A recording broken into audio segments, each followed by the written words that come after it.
Bonjour à toutes et tous, merci de nous rejoindre une fois de plus sur la sagesse équine. Alors pour celles et ceux qui connaissent pas la sagesse équine et qui me connaissent pas, alors moi je suis Rebecca. J'ai rejoint le groupe de la sagesse équine l'année dernière en août. La sagesse équine, c'est un collectif de femmes qui a pour vocation, en tout cas mission, de contribuer à promouvoir la sagesse des chevaux et d'élever la conscience de l'humanité au travers de la sagesse des chevaux. Et comment ce groupe de femmes œuvre pour incarner ça dans la matière, en fait, pour incarner cela dans la matière, on le fait tout simplement par l'intermédiaire d'interviews ou de témoignages où on va donner la parole à des femmes. Ça peut être aussi des hommes, on a déjà interviewé des hommes, mais c'est surtout des femmes, en fait, qui vont s'exprimer sur leur chemin de vie, sur la façon dont elles cheminent avec les chevaux et ce que les chevaux leur amènent à transmettre par la suite à leur communauté humaine. Donc, moi, je suis très, très honorée d'aujourd'hui de donner la parole à Aurélie Le Cerf, que je ne connaissais pas du tout et que j'ai contactée à l'issue d'un post que j'ai vu d'elle sur Facebook qui m'a énormément touchée, mais qu'on va vous laisser découvrir au fur et à mesure de cette interview. Bonjour Aurélie. Bonjour Rebecca. Merci beaucoup d'avoir accepté cette interview.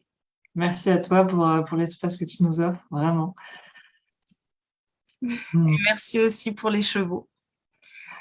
Alors Aurélie, cette heure va être pour toi. Donc je ne sais pas si tu veux commencer par une petite méditation, quelques Ouais, exercices de respiration et ensuite on va pouvoir commencer à écouter ton témoignage. Je ne sais ouais, pas. carrément.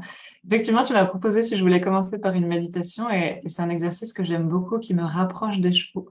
Donc, pourquoi pas juste même accueillir l'esprit du troupeau dans l'interview, ça me toucherait en fait de le faire venir et donc avec plaisir. Ouais, avec plaisir. Ok, alors la parole est à toi. Hmm. Donc, je vous invite juste à poser votre attention sur votre respiration. Juste sentir comment vous respirez ici et maintenant.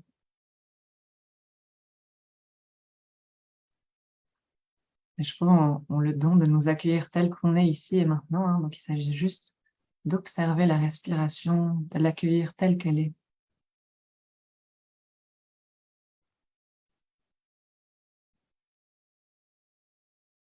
Juste prendre un temps pour se poser, s'accueillir.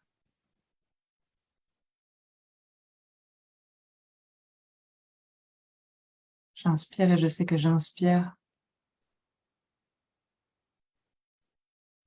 J'expire et je sais que j'expire.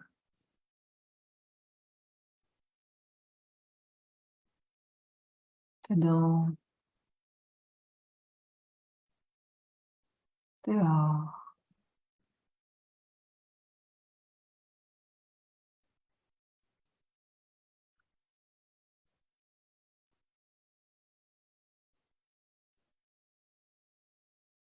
Prendre un temps pour accueillir les pensées qui sont là, les remercier, leur faire de la place.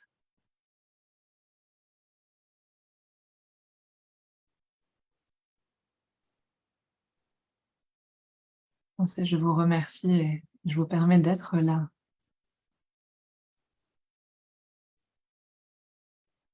Juste laisser se déposer.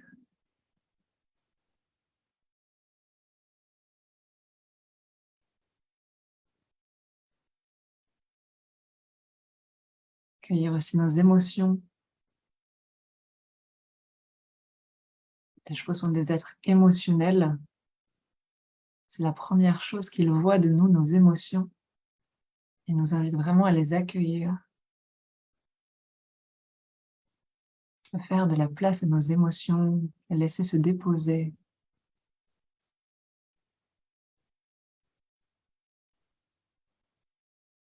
Émotion, je vous remercie et je vous permets d'être là, de prendre tout l'espace dont vous avez besoin, sans chercher à vous cacher, sans chercher à vous contrôler, juste vous accueillir.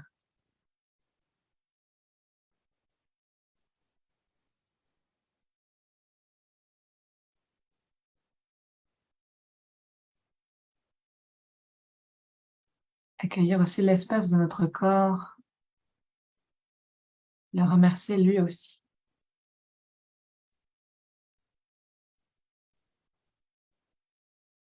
Permettre de se déposer ici et maintenant, d'être là, tel qu'il est ici et maintenant.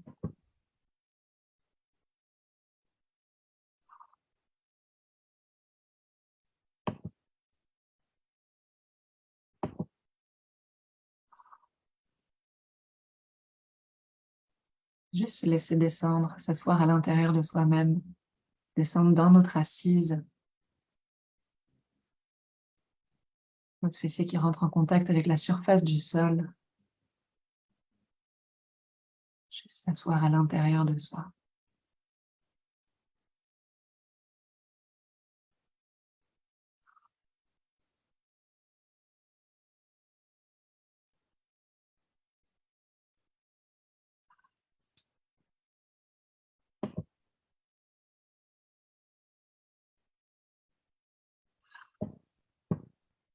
Et juste respirer dans la présence des chevaux qui sont là, qui sont dans l'esprit de cette interview, qui nous guident depuis des milliers d'années, qui nous ont guidés dans notre vie et qui nous guident encore. Juste respirer avec eux, les accueillir, accueillir leur sagesse, accueillir notre sagesse.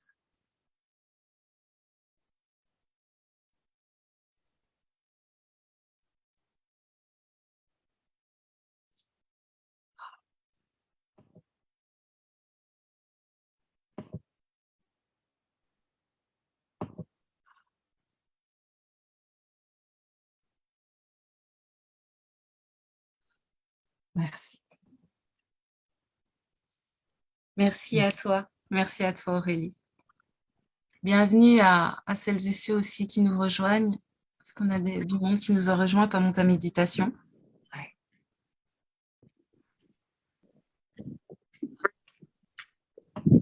Je vous propose à toutes et tous, avant de commencer, de vous mettre sur mute, puisque nous avons commencé à nous mettre dans cette réunion, cette communion au travers de cette méditation.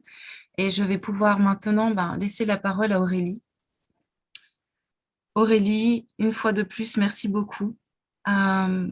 Peux-tu nous expliquer ton chemin, tes premiers pas dans un premier temps avec les chevaux, avant de nous expliquer ce qui nous amène à cette rencontre? Ouais. Donc moi, il faut savoir que je suis née dans une famille où les chevaux étaient déjà présents. Mon père était cavalier, ma sœur aussi était cavalière, ils montaient en centre équestre. Et j'ai commencé à monter à l'âge de 3 ans. J'ai repensé avant notre interview et j'ai des images de moi enfant qui étaient un peu terrorisée par ce cheval, par cet animal finalement, où je me sentais vraiment toute petite. À l'âge de 3 ans, on est bien plus petite que les chevaux. Et je revois ma mère me mettre sur le dos du cheval et avoir peur qu'il me mange les pieds. Donc, je reconnecte vraiment à cette sensation d'être impressionnée à la base par cet animal. Et rapidement, quand on m'a mis à cheval, j'ai tout de suite rapidement été à l'aise en tout cas. Et je suis partie dans une équitation qui était classique. J'ai monté en club pendant des années. Euh, à la fois, je suis pas forcément fière de cette période où j'ai monté en classique et à la fois, j'ai beaucoup de gratitude parce que c'est grâce à cette période que j'en suis là aujourd'hui. Mais j'ai pas toujours été à l'écoute des chevaux et je pense que ça, c'est important de le poser en début d'interview. Aujourd'hui, c'est vrai que j'ai une relation au cheval qui est assez sensible et subtile, mais ça n'a pas toujours été le cas. Je me souviens avoir beaucoup mis de valeur sur mes objectifs de compétition, je me revois enfant cravacher le poney pour gagner le jeu qu'on faisait en groupe. J'avais un peu oublié l'animal qui était en dessous de moi pendant beaucoup d'années même. Et, euh, et à la fois, effectivement, je suis pas fière de cette période, mais à la fois, merci. Parce que ça a été assez douloureux pour que je me remette en question et qu'aujourd'hui, j'aille de plus en plus vers les chevaux. À Donc, quel point ça a été douloureux, justement, ouais. c'est passé? Disons que tant que ça restait des chevaux de club, c'est dur ce que je veux dire, mais tant que ça restait des chevaux de club, je pouvais faire l'impasse sur l'animal qui était en dessous de moi. Alors, je les aimais, hein, bien évidemment. J'adorais les caresser, les brosser, j'adorais passer du temps avec eux avant et après le cours. Mais pendant le cours, j'oubliais facilement l'animal qui était en dessous de moi, en fait. C'est le jour où j'ai commencé à avoir mon propre poney, mon propre cheval, que là, le questionnement a commencé à se mettre en place. Et je sens qu'il y a un lien plus profond qui est là avec l'animal et j'ai commencé vraiment à me remettre en question. Donc, j'ai poursuivi avec mon Shetland à l'époque où j'avais 6 ans. J'ai eu mon premier Shetland à 6 ans. Et j'ai poursuivi le chemin classique avec le mort, avec les compétitions. Mais petit à petit est venue se disséminer cette petite graine de tu l'aimes cet animal et ça commence à te changer, ça va commencer à te changer. Hmm. Donc, vraiment, C'est c'est lui, devenu c'est doux. ce poney qui a envoyé ses petites graines? À l'époque, c'était pas conscient, mais je pense que oui. Je pense que oui. Et ce qui m'a permis aussi de me rendre compte que c'était douloureux, c'était vraiment grâce à Skyblock, par exemple, j'ai pu découvrir une autre équitation. Par exemple, je repense à Pauline Bulls, que je suivais beaucoup à l'époque. Et je me disais, cette fille, elle galope en liberté sur la plage avec une cordelette. Et moi, je suis là, j'arrive pas forcément à arrêter mon Shetland ou mon cheval à l'époque. Je me fais embarquer, j'ai des problèmes relationnels avec lui. Et j'ai découvert vraiment qu'on pouvait être en liberté avec les chevaux. Et donc, le lien à mon propre cheval m'a changé, mais aussi le fait d'avoir d'autres références, en fait, tout simplement. D'autres références qui m'ont fait me remettre en question et me dire autre chose est possible. Et Hmm. donc, grâce à ce que j'ai pu voir sur Internet, j'ai commencé à petit lâcher le mort, lâcher mon besoin de contrôler l'animal, lâcher mon besoin de compétition, de gagner. Et je l'ai remplacé petit à petit par le licol éthologique, Mhm. euh, la cordelette, donner plus d'espace au cheval, plus d'espace à ses envies, à sa volonté. Et, euh, et je pense que ouais, le premier bouleversement dans mon équitation a été à partir de ce moment-là où ok, mon cheval a des envies et je peux lui laisser Hmm. plus de liberté au sein des séances. Tu as ressenti cet appel, en fait, justement, ce qui m'amène à te demander où t'ont mené les pas des chevaux dans ton parcours, justement. Ouais, ouais. Mais juste, ok, je t'ai perdu. Ouais, Ah, je suis là. ouais, génial. Hop, je remets en Ouais, mieux. nickel, super, merci. Justement, je me revois, parce qu'à l'époque, quand j'ai eu mon trotteur, je faisais des cours de dressage avec un monsieur qui était issu du cadre noir, retraité du cadre noir, et c'était une équitation qui était très militaire. J'ai rien contre cette équitation, mais elle me correspond plus. Et elle me correspondait plus à l'époque, et je me revois arriver à un cours avec mon licol en disant je ne monterai plus en mort, c'est fini. Et il me voit arriver en l'école et il me dit, tu t'en vas en fait, tu t'en vas, tu reviens avec un mort, mais non, c'est pas possible, tu travailles pas un cheval en l'école. Et ça a été un vrai bouleversement dans ma vie où, ok, je- eh bien, si personne ne veut m'accompagner en l'école, je vais le faire toute seule en fait, je vais le faire toute seule. Donc j'ai travaillé beaucoup avec la méthode La Science, aussi avec leurs DVD, je les ai visionnés en boucle. Je crois que je les ai toujours d'ailleurs, je les ai visionnés au moins peut-être une dizaine de fois, enfin, chaque exercice, même peut-être plus, à dire, OK, comment on fait, comment je me place, comment je place mes aides. Et je sentais que ça offrait de la liberté à mon cheval et je sentais qu'effectivement, il m'embarquait plus. On pouvait travailler en liberté, mais il manquait quelque chose, sachant que mon cheval est un trotteur. Il a couru dans le passé et il a des soucis physiques. Il a de l'arthrose, il a un dos creux, il a un conflit épineux. Et je sentais que l'équitation éthologique ne le servait pas physiquement. Mentalement, ça ouvrait un espace de liberté, mais physiquement, ça le détruisait en fait. Euh, et encore une fois, je ne dis pas que c'est l'équitation éthologique, c'était la façon dont j'appliquais l'équitation éthologique qui n'était pas adéquate à mon cheval, je pense. Mhm. Et ça a été une période de ma vie où j'ai dû faire intervenir régulièrement les ostéopathes parce qu'ils boitaient. Ses articulations ne supportaient pas, par exemple, trop à rainette. C'était très difficile pour lui de le faire. Et c'était un exercice que je faisais beaucoup, comme comment dire, déplacer les hanches, les épaules, tout ça, ça mobilisait ses articulations trop fortement. Et je sentais que ça ne le servait pas physiquement. Et du coup, j'ai dit stop. C'est hors de question que je détruise mon cheval, c'est hors de question que je fasse intervenir un ostéopathe tous les 6 mois. Il y a quelque chose qui ne va pas. Et c'est là où j'ai commencé aussi à communiquer avec les animaux, à comprendre qu'il y avait un autre sens à leur présence, qui pouvait vraiment nous guider spirituellement, personnellement. Et je me suis dit, OK, il n'y a plus la place à l'équitation. Moi, je veux uniquement communiquer avec ces grands maîtres. J'aime bien faire ce geste un peu grand sage devant moi. Je n'ose plus te travailler. Et j'ai fait ça pendant plus d'une année où j'ai plus Donc, touché mon oh, cheval. tu n'osais plus du tout les travailler quand tu as pris conscience de ça. Bah, à la fois, je sentais que mon équitation de l'époque ne servait pas mon cheval physiquement et il l'abîmait plus qu'il le servait. Mhm. Et à la fois, je découvrais que c'était un vrai sage, un vrai maître sur la vie. Émotionnellement, il m'a fait énormément grandir. Il a ouvert mon regard sur le développement personnel, sur l'importance du moment présent, par exemple. Et je me disais, mais comment moi, petit être humain, peux oser travailler un être aussi sage que lui? Et donc, j'ai arrêté de le travailler pendant longtemps, C'est pendant une très année. important parce que je pense que ça peut toucher beaucoup de personnes qui se sont retrouvées finalement confrontées à cette situation. Il Hmm. y a ce Swift, hein, ce changement de paradigme. Et tu Ouais. dis, ah, je l'ai vécu, hein, Ouais. je peux plus le monter. Je peux plus faire ça. Ouais. Quoi, comment Ouais. faire en fait? Ouais.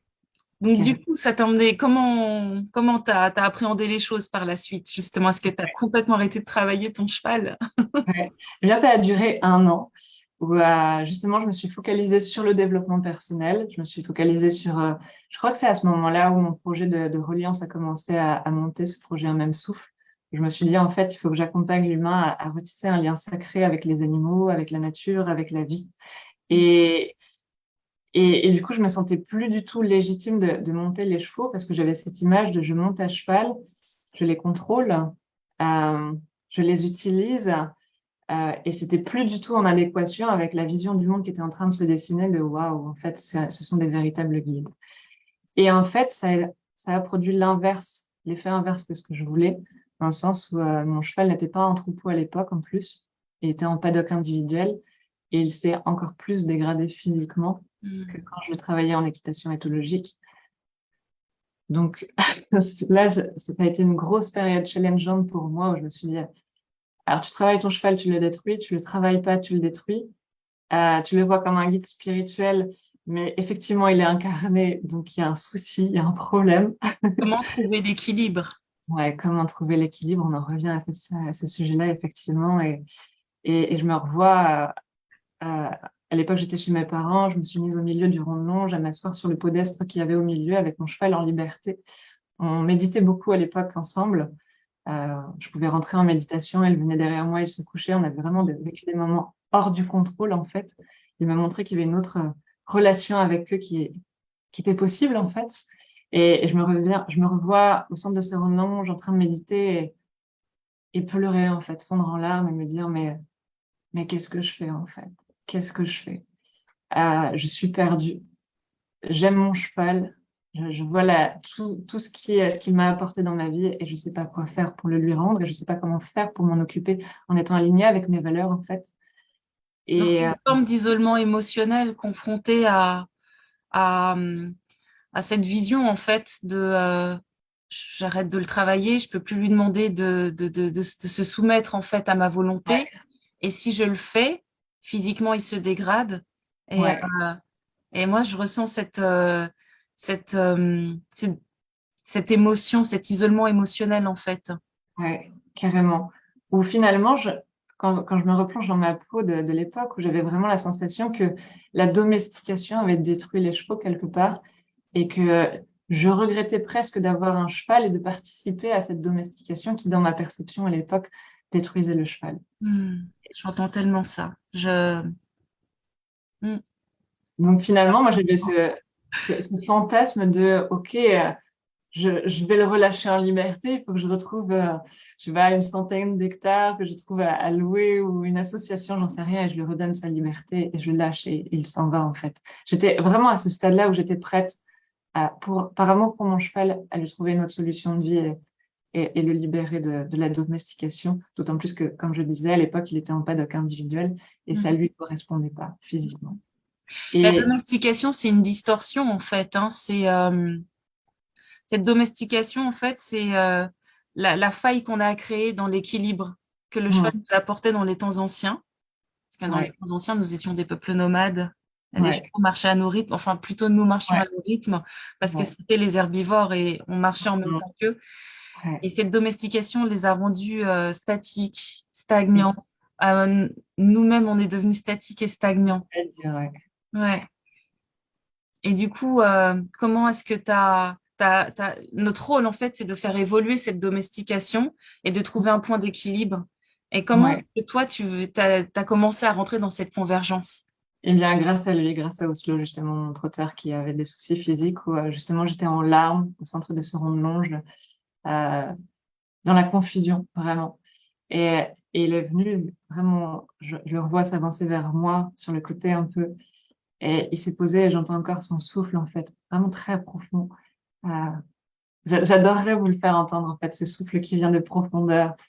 Et il m'a dit cette phrase, j'accepte que tu prennes soin de moi, en fait. J'accepte que tu me travailles à condition que tu prennes soin de mon corps, en fait. Et c'est la première fois que je comprenais que peut-être il existait une équitation qui permettrait de prendre soin du cheval et de, comment dire, réduire les effets de la domestication, de l'immobilisation, comme nous, on peut le faire avec le sport. Et c'était la première fois qu'une porte s'ouvrait, en fait. Et j'ai tellement de gratitude pour sa présence, en fait, parce qu'il a ouvert une telle porte sur l'équitation, sur ma vision du monde du cheval, tellement incroyable. Et, et ce qui est fou, et la vie est bien faite, on parle de hasard, mais pour moi, elle n'existe pas. Le soir même, un peu chamboulée par cette information, en me disant, mais ok, il m'a dit, je peux prendre soin de son corps, mais comment je fais? J'allais sur ma boîte mail et je recevais la newsletter de Maha Kedayong qui a fait une, qui a créé, qui à l'époque avait créé une petite formation en ligne à un tout petit budget sur le yoga pour le cheval, justement. Comment le dressage à pied permet d'accompagner le cheval dans ses résistances, dans son manque de souplesse, dans sa dissymétrie, et comment on peut lui redonner de la mobilité dans son corps. Et j'étais inscrite à sa newsletter peut-être depuis longtemps. Elle n'avait jamais parlé du yoga du cheval, n'avait jamais parlé de vraiment, comme elle l'avait fait dans cette newsletter, du dressage comme une médecine pour le cheval. Et là, c'était une évidence, je me suis inscrite direct. Et ça me touche parce que c'est vraiment un parcours commun, mais toi, tu pratiques déjà le yoga. Tu pratiquais déjà le yoga à l'époque. À l'époque, oui, je pratiquais déjà. Je pratiquais déjà, mais j'avais jamais imaginé que ce soit possible pour les chevaux, en fait. Que le dressage ne soit plus une réponse à nos objectifs de compétition, à nos objectifs, à nos ambitions personnelles, en fait, mais que ce soit une réponse pour le cheval à la domestication, en fait. Vraiment que ce soit une médecine pour le cheval, mais aussi pour l'humain, parce que quand on travaille les chevaux en dressage, à pied ou à cheval, il y a une résonance pour nous. Donc, c'est un vrai lieu de médecine, en fait, un vrai lieu de médecine.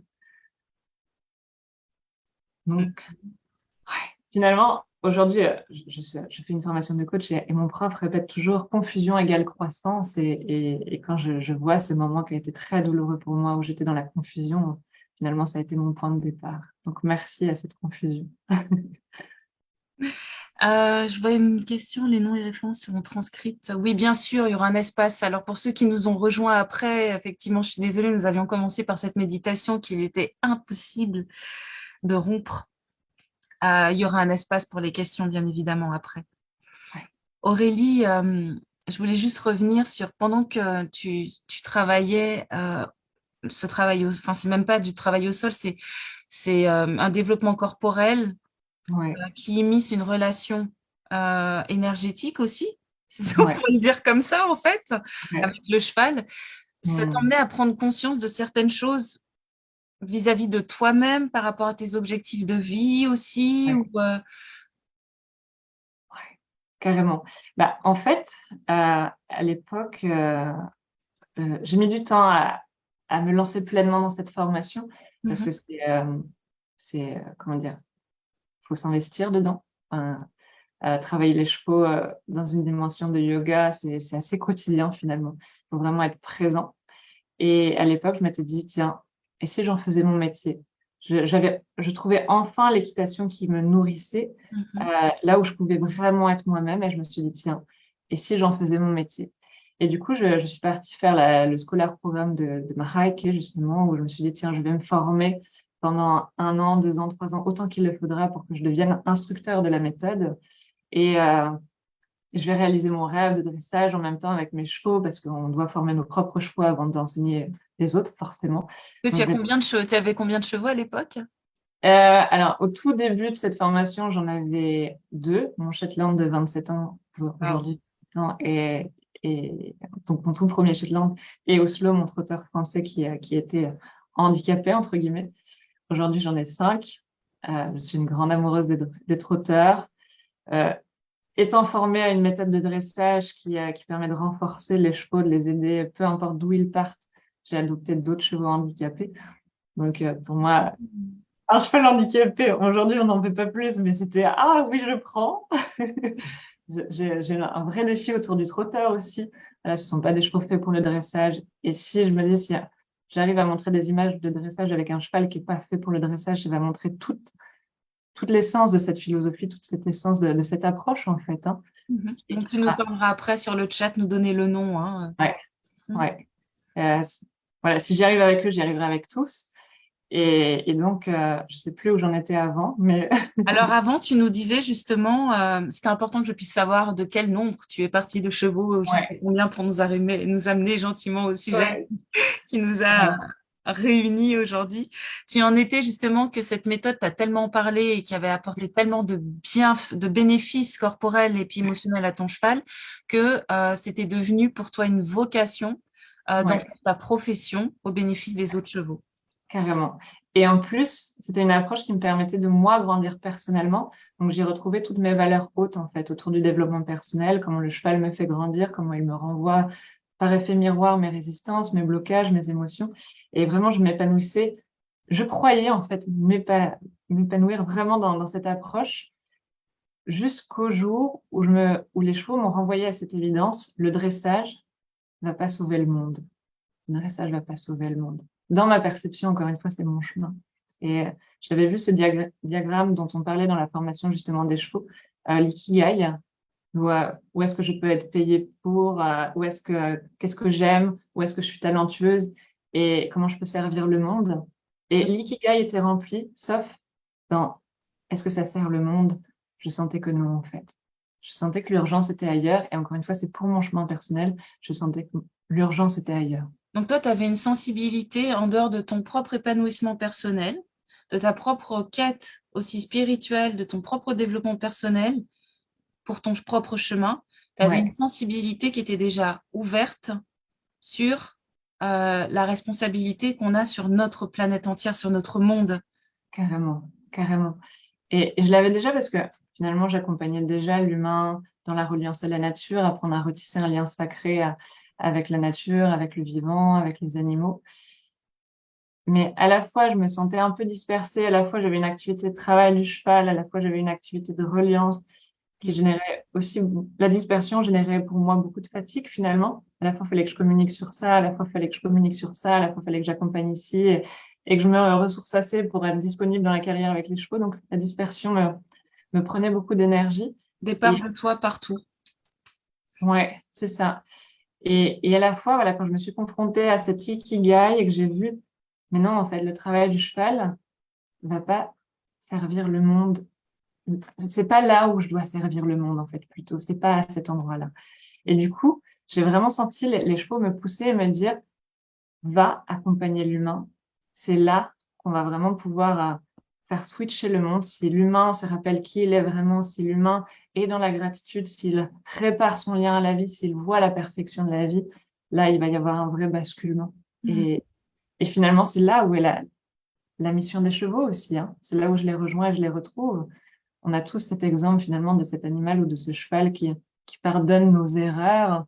Et il est même au-delà du pardon parce que il voit même pas l'erreur quelque part. Il est dans la bienveillance, la gratitude en permanence envers nous. Et c'est ce qui nous permet de grandir d'ailleurs. Et les chevaux me disaient, mais tu as ça aussi à l'intérieur de toi et va réveiller ces qualités chez les humains que tu vas accompagner. Va leur rappeler cet espace qui est dans l'amour, qui est dans la gratitude, dans la bienveillance. Et va les aider à se rappeler qui ils sont vraiment et va les aider à impacter le monde là où ils sont déjà talentueux en fait. Mhm. Waouh. La synchronicité avec ton propos est incroyable dans le sens où cette mission, cette raison d'être pour toi c'était d'aider l'humain à se relier à la nature pour trouver son Ouais, véritable chemin, pour ouais, œuvrer en fait pour notre planète, pour ces exact. générations futures. Ouais, Juste une petite digression que je me permets, c'est ma ouais. dernière interview.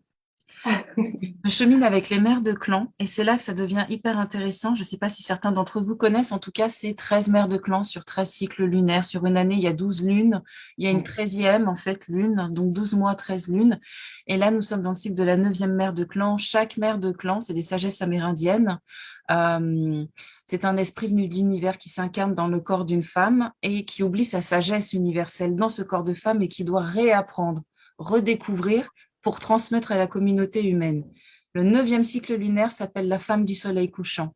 Elle est dépositaire de la qualité du legs que l'on porte aux générations futures. Et c'est maintenant que je t'interviewe et ça me donne des frissons en termes de synchronicité. génial. Mm. Wow. Ouais. Merci. Merci à toi. Hmm. Alors du coup, tu t'es retrouvé avec cette mission justement. Ouais. Tu avais combien de chevaux à ta charge? Eh bien, toujours 5. Plus 4 chèvres, un chat et un humain. Je suis en couple, donc j'ai aussi l'humain. Ouais. Et donc, ça fait beaucoup. Et comment tu t'emploies justement à servir cette mission? Est-ce que c'est quelque chose d'autodidacte ou tu as dû suivre une formation? Donc là, actuellement, moi, je suis en formation de coaching avec David Laroche parce que j'ai vraiment à cœur, en fait, de réunir l'approche chamanique ancestrale, le lien à la nature, mais aussi la vision scientifique, les Voilà, neurosciences, de faire un mélange entre les deux parce que pour moi, c'est vraiment complémentaire. Et donc, l'équilibre. Mhm. ouais, carrément. Et du coup, j'ai vraiment à cœur de mêler les deux approches. Et j'ai vu un commentaire et du coup, ça m'a fait perdre mon fil. Aussi. Mais en tout cas, nous revenons sur le centre et sur cet équilibre en fait, entre les sphères invisibles dans lesquelles les chevaux nous font voyager aussi, mais les Ouais, sphères tangibles du physique, du matériel, comme nous ouais, l'expliquait d'ailleurs ton premier cheval. Je parle ouais, pas du poney, mais le premier qui était ouais, dans des difficultés physiques. Donc, ça te ouais, ramène dans cet équilibre de cette approche chamanique et du ouais, coaching aussi plus porté scientifique, je pense, sur les neurosciences. Et donc, ça car- doit certainement te demander un énorme investissement d'apprentissage. ouais. Donc là, je pars pour 12 ans de formation. J'ai quasiment accompli une année et on est dans une école qui est à fond pratique, pratique, pratique. Il y a que comme ça qu'on peut vraiment intégrer ce qu'on nous enseigne. Donc, effectivement, aujourd'hui, j'ai une grande place à mon activité de coaching, une grande place pour mes coachings en individuel. euh, qui me tiennent à cœur. Je me sens tellement vivante et nourrie dans cet espace-là.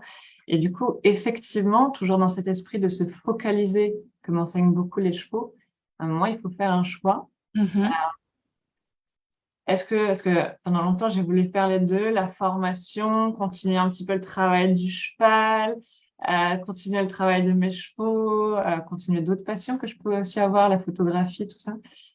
Et la formation aujourd'hui me prend tellement de temps et tellement d'énergie, mais quand je dis d'énergie, c'est vraiment mon cœur et mes tripes sont là et qui me disent c'est ta voie, c'est là que tu dois aller, que nécessairement ça implique de faire aussi des deuils quelque Mhm. part, d'autres projets, d'autres rêves qui, à une époque, je pensais que ce serait vraiment ma voie. Par exemple, enseigner l'équitation pendant longtemps, j'ai cru que c'était ma voie.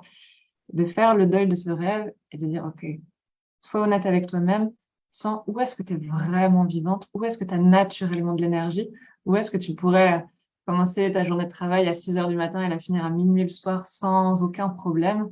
Et là, vraiment, je le touche au niveau du coaching et effectivement, avec 5 chevaux, 4 chèvres, un chat et un compagnon dans ma vie, ça demande de faire des choix. Ça demande de faire des choix. Et quel a été ce choix? Quel a été ce deuil que tu as décidé de porter? Eh bien, enfin, en début d'année, je sentais que je pouvais pas me disperser, que j'avais pas l'énergie pour, et du coup, j'ai vraiment fait le choix de ralentir le travail du cheval. Donc, aujourd'hui, j'ai quasiment plus aucun cheval au travail à l'extérieur de la maison. Et aussi au sein de mon troupeau, j'ai réduit la fréquence. Il faut savoir que, à l'époque, quand je me formais pour devenir instructrice, je travaillais mes chevaux tous les jours, qu'il pleuve, qu'il vente, qu'il neige, j'étais dehors en train de les travailler. Et ça me nourrissait. De travailler mes chevaux m'a toujours profondément nourrie et je me suis toujours sentie à ma place. Et là, aujourd'hui, je me fixe le minimum, entre guillemets, d'une fois par semaine chacun, Mhm. sachant que si je n'y arrive pas, je suis OK avec cette idée. C'est Est-ce que important. ça a toujours été le cas d'être OK avec Non. l'excès? Voilà. Est-ce que tu peux nous en dire plus? Comment s'est fait cette transition où tu t'es dit, bah, je vais arrêter de travailler mes chevaux, sachant qu'en début, tu nous avais expliqué, ben, l'inactivité, en fait, entraînait le déséquilibre physique. Et alors, tu avais pris conscience de ça par toi-même, avec tes propres yeux, ce que tu ressentais. Comment est-ce que tu as réussi? C'est d'ailleurs ce poste qui m'a amené ce que j'expliquais au début. Pour ceux qui nous rejoignent, vous reverrez le début de l'interview. C'est d'ailleurs ce poste qui m'a amené à te contacter. Je me suis dit, oh, voilà, je pense que ça va être hyper intéressant d'écouter cette personne par rapport à ça. Ouais. Comment est-ce que tu as vécu? Comment ça s'est fait cette transition? Justement, d'arrêter de travailler tes chevaux au profit de cette formation qui te donnerait les clés pour Ouais. servir une humanité qui serait en mesure de protéger sa planète. Ouais. Eh bien, ça a été douloureux. Ça a été douloureux.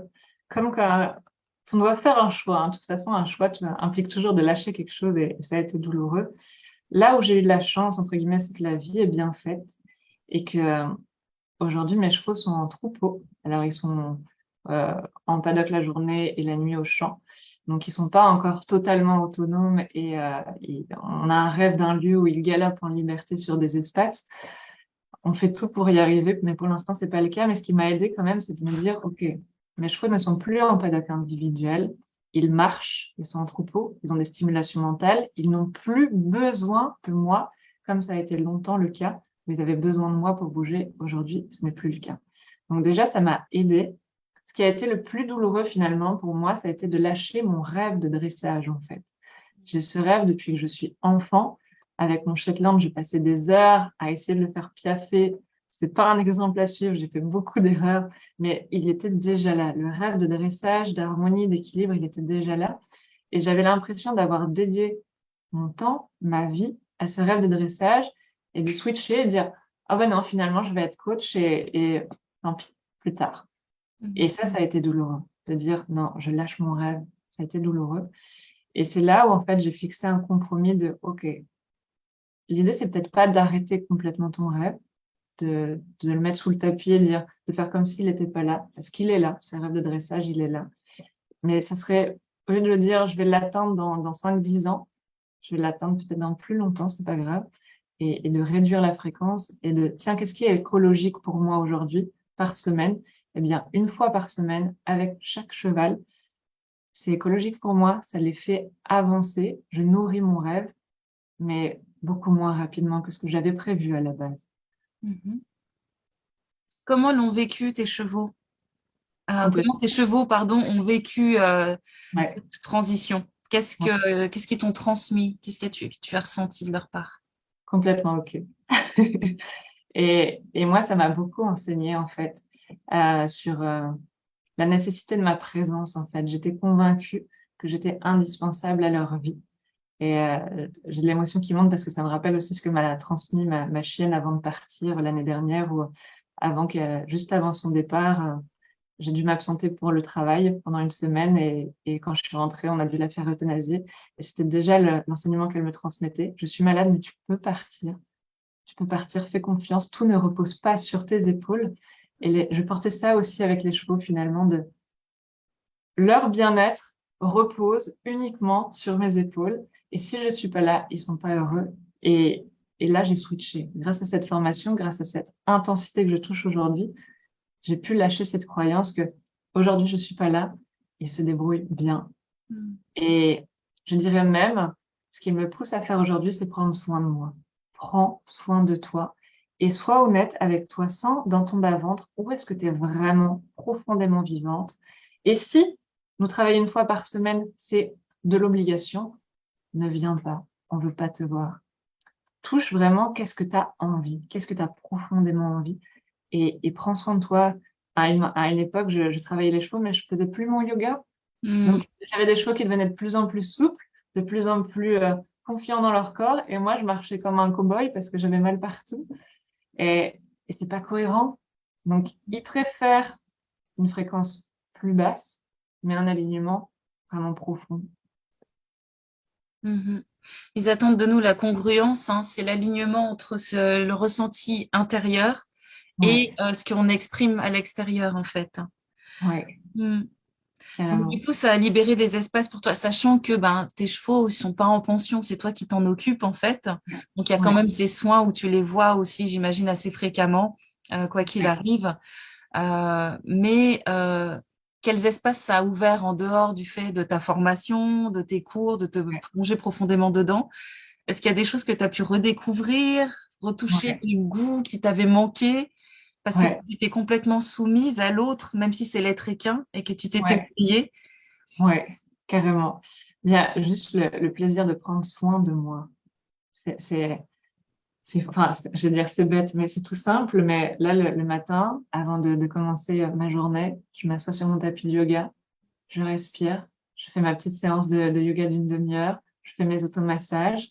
Alors qu'avant, je me levais tôt pour aller travailler les chevaux. Là, aujourd'hui, non, c'est mon espace, c'est à moi. Et je prends soin de moi.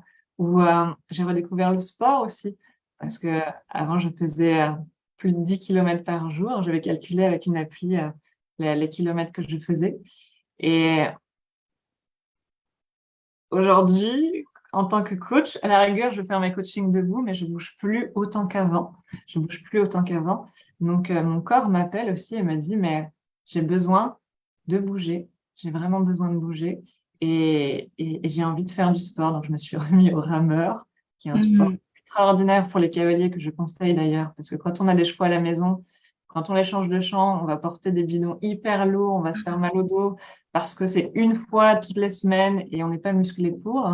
Et du coup, le simple fait de faire du rameur, moi, ça m'offre une musculature qui me permet d'être disponible pour mes chevaux quand j'y vais. Donc, le plaisir de refaire du sport, du yoga, des automassages, de la respiration, finalement, ça a ouvert aussi des espaces pour moi, juste pour moi. Et du coup, quand je fais auprès de mes chevaux, eh bien, je suis d'autant plus disponible que quand j'y allais par obligation, en fait, tout Et simplement. puis harmonieuse aussi, hein. Équilibrée plus dans ta vie, puis ta vie de compagne aussi, quelque part. Carrément, J'imagine. carrément. Mm. Parce que finalement, quand les chevaux, je centrais ma vie sur les chevaux, aussi ma vie de couple, je l'oubliais beaucoup. Et j'ai un homme extraordinaire pour ça, qui est très présent dans mes projets, qui adore nos chevaux. C'est pas sa passion première, mais il est là, il m'aide et il a sa propre jument aussi dans le troupeau et, et qu'il considère d'ailleurs plus comme une amie que comme une jument. Mais effectivement, j'ai une vie de femme, j'ai une vie de famille aussi, Mhm. j'ai une vie professionnelle, j'ai une vie pour moi Mhm. et aussi la vie pour mes chevaux, qui est importante, sur qui je mets de la valeur, mais qui doit rester, ça doit pas être une obligation, ça doit être une envie. Parce qu'à la Mhm. base, on a des chevaux parce qu'on en rêve et c'est important de rester connecté à ce rêve, pas au quotidien, l'énergie quotidienne ou la routine, il faut faire. Non, garder le rêve intact en fait, vraiment, Mhm. même dans le quotidien. Et les chevaux restent dans l'harmonie, en fait, de cette ronde, quand les choses sont vécues comme ça. Carrément, parce que ça peut arriver, moi je l'ai vécu il y a quelques années où j'étais plus alignée, mon cheval a fait une colique. Alors je dis Mhm. pas que les chevaux tombent malades nécessairement quand on n'est pas aligné, mais Ça arrive souvent quand même. voilà, Réfléchis. Et qu'on fait un peu le travail introspectif. ouais, ça arrive souvent et ouais, voilà, comme j'avais cette tendance, et je sais que ça concerne aussi beaucoup de personnes, de mettre de l'argent pour soigner les chevaux, les shiatsu, les massages, les compléments alimentaires, et de rien faire pour soi. J'ai failli tomber dedans, et aujourd'hui, c'est niette, en fait. C'est non. C'est ce que je fais à mes chevaux, je le fais pour moi. Ce que je fais pour mes chevaux, enfin, pour moi, je le fais aussi pour mes chevaux. Et c'est pas forcément vrai. La réciproque n'est pas toujours vraie, finalement. Mais la priorité, c'est prendre soin de moi. Prendre soin de moi. D'ailleurs, Et c'est quand on s'était rencontrés hein, pour discuter de ça, c'est quelque chose qui m'avait tout de suite touchée. C'est tes chevaux, tu es leur gardienne, hein. ouais, Pour leurs besoins, et dans la mesure où ils ne sont pas autonomes sur Terre, ils ont besoin de toi. Et ouais, ça ne peut exister que si toi, tu vas bien et que tu es en équilibre. exactement. Exactement. Et tu m'as dit que tu commençais justement dans ton activité de coach à gagner les moyens qui te permettent d'être autonome pour satisfaire leurs besoins. Et là, ça a vraiment frissonné en moi, notamment dans le Carrément. projet, mais et je trouve ça Super. vraiment très beau. Ouais. Ouais, ça va faire 1 an et demi, 2 ans que je vis de mon activité et là de plus en plus. Mhm. Et effectivement, des fois je culpabilise en me disant mais tu passes pas assez de temps pour eux.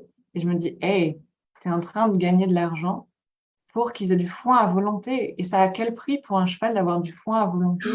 Toutes les épaulantes dents du monde.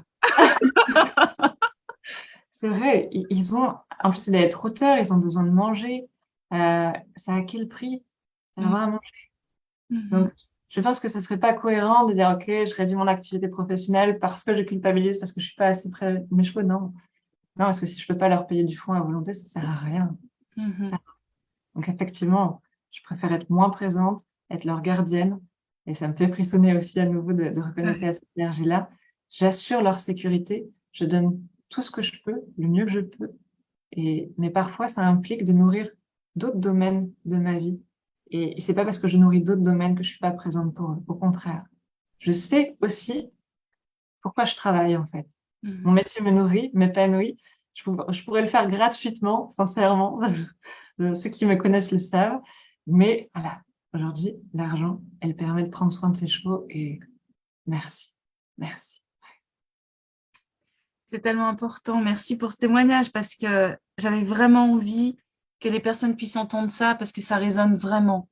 Hmm. C'est cette parole, c'est une bénédiction de pouvoir l'entendre parce qu'il y a tellement de femmes, je le sais, qui culpabilisent, qui sont dans la culpabilité de Hmm. pas en faire assez, qui s'oublient pour leurs chevaux. C'est complètement déséquilibré.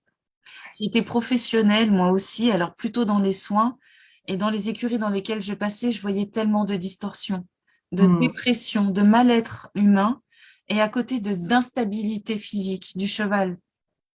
Donc, des fois, la congruence, et je pense que il y a des personnes qui sont présentes et qui t'entendent, et d'autres t'entendront par la suite sur Ouais. le replay, et ça va être vraiment une très, très bonne médecine. Donc, je te remercie beaucoup.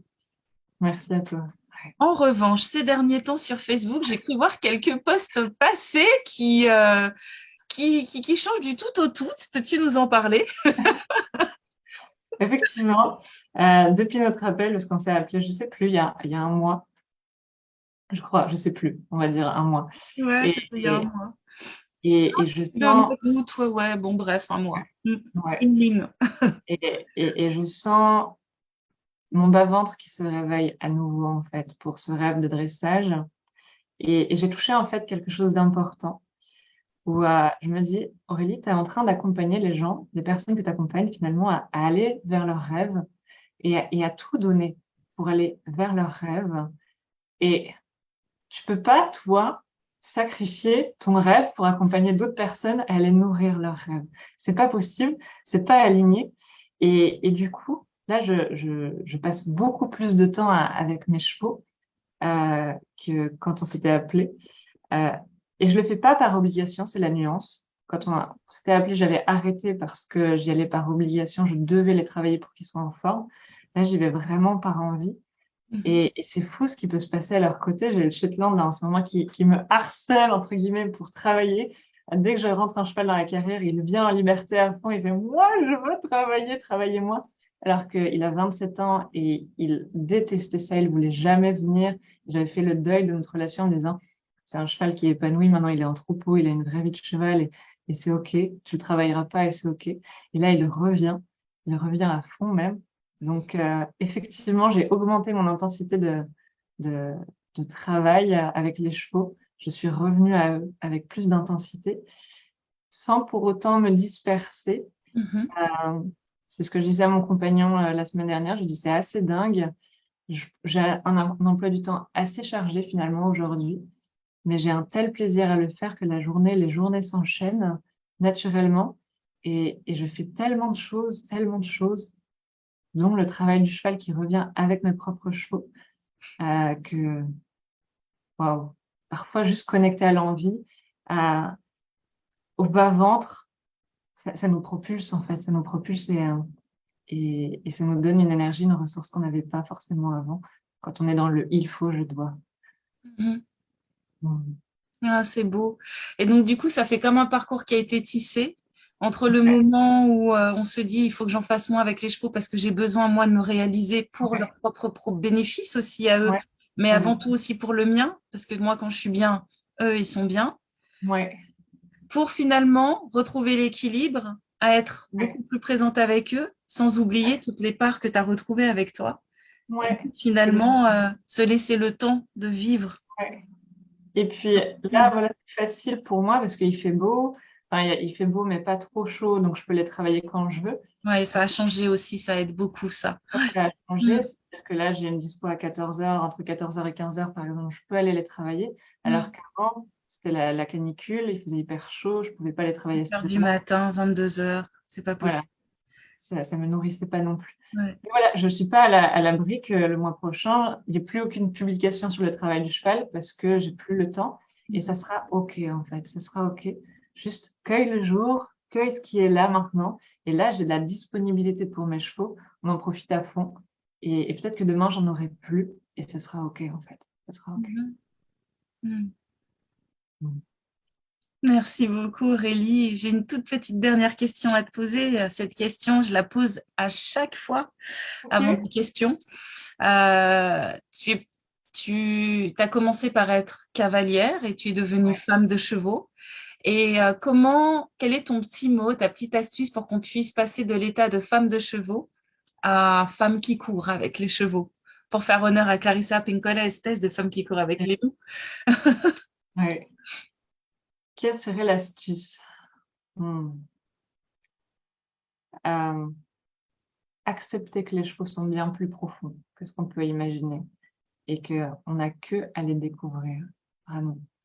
Et je crois qu'on va les découvrir et qu'on va se découvrir nous-mêmes quand on arrêtera de se contrôler et de les contrôler, entre guillemets. Ouais, c'est ce que je dirais. Merci beaucoup. Hmm. Je suis Merci tellement à, heureuse que cette interview ait vu le jour. Merci. merci à toi, Rebecca. Ouais. Nous avons déjà des petites questions. J'ai vu des mains. Ouh, alors attends, il y a quelqu'un qui nous attend, qui nous rejoint à la dernière aussi. Bon, hop, voilà. J'ai vu une main se lever de la part de Perrine et il y a une question sur le chat qui nous demande, qui nous dit que bonsoir à tous, j'ai loupé le début, je prends en route. Il y aura un replay. Lilou, bonsoir. Lilou, vous pourrez récupérer le replay à votre rythme quand vous pourrez à la maison et que je vais vous mettre en mute. Ah, Ouais. Et j'ai mis le nom de ma raille. ah,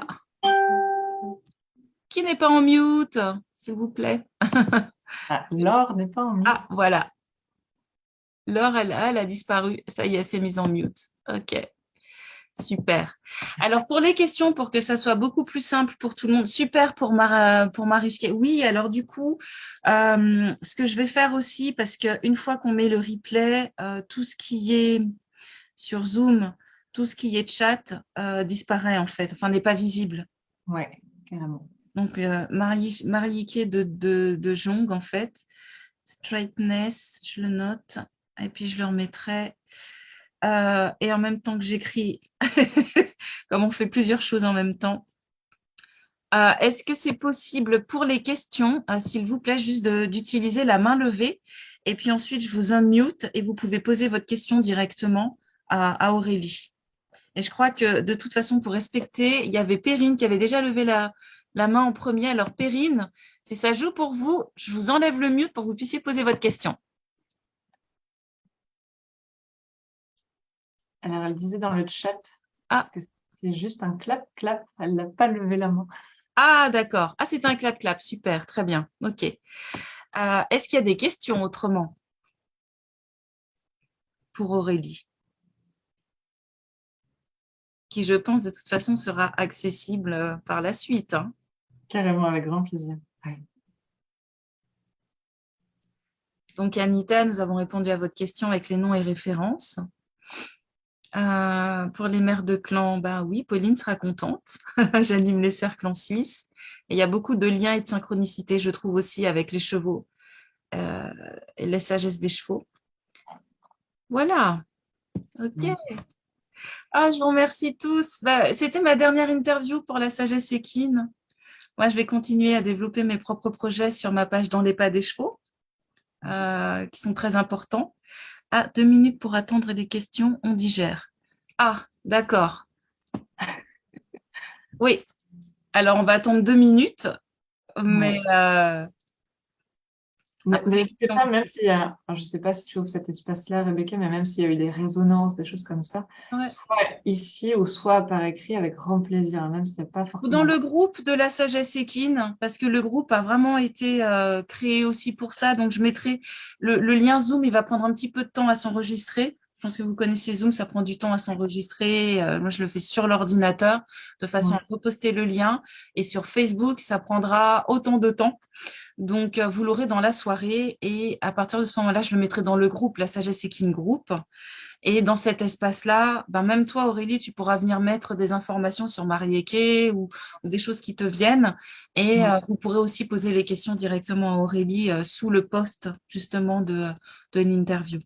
Génial. Où est située Aurélie? Alors, moi, je suis basée dans le Finistère, dans les Monts d'Arrée, près de Morlaix, en fait, à 20 minutes de Morlaix, donc en Bretagne. Et vous êtes les bienvenus. Ah, j'essaierai de faire une petite visite en France. À un moment donné, il y a pas mal de monde à voir en Bretagne et je viendrai te voir avec plaisir, tellement que Avec grand c'était en plaisir. écho et en résonance ce Ouais, témoignage. vraiment. Le troupeau adore accueillir, donc c'est vrai que j'aime beaucoup accueillir des personnes avec eux. Merveilleux. Eh bien, je te remercie infiniment, Aurélie. Hmm. Merci à toutes et tous d'avoir participé à cette interview. J'espère que ça vous a parlé, que ça fera son chemin en vous, dans votre cœur, et que vous pourrez le refléter à travers les yeux de vos chevaux aussi, et Hmm. que vous trouverez, ben, si vous êtes dans ce cas aussi, cette harmonie, ce lâcher prise, de ne pas culpabiliser, et toujours garder ce fil qui est tend, mais pas trop tendu. Ça me fait référence à Siddhartha, qui, avant de devenir Bouddha, expliquait la corde de la guitare. Quand elle est trop lâche, elle ne résonne pas. Et quand elle est trop tendue, elle se casse. Ouais, c'est vrai. Et garder l'équilibre. Voilà. Hmm. Parce que c'est ce que nous appellent les chevaux dans leur symbolique, dans leur totem, l'équilibre, l'harmonie. Carrément. Merci beaucoup. Je vais Merci. enlever l'enregistrement. Euh, hop, voilà. Merci, au revoir à tous. Belle soirée.